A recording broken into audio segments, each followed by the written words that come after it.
Welcome viewer, I am Murugan S. This video tutorial describes how to get the Windows Experience Index on Windows 11. Type PowerShell in Windows search bar, right-click Run as Administrator.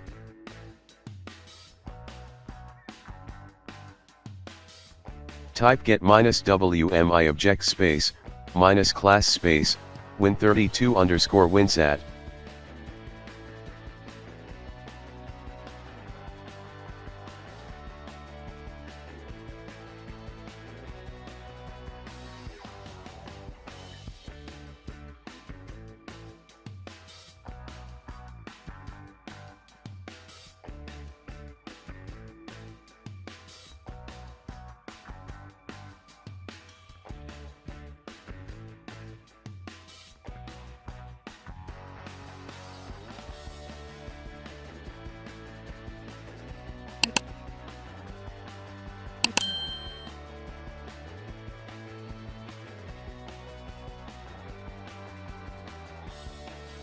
I hope this video tutorial helps to you.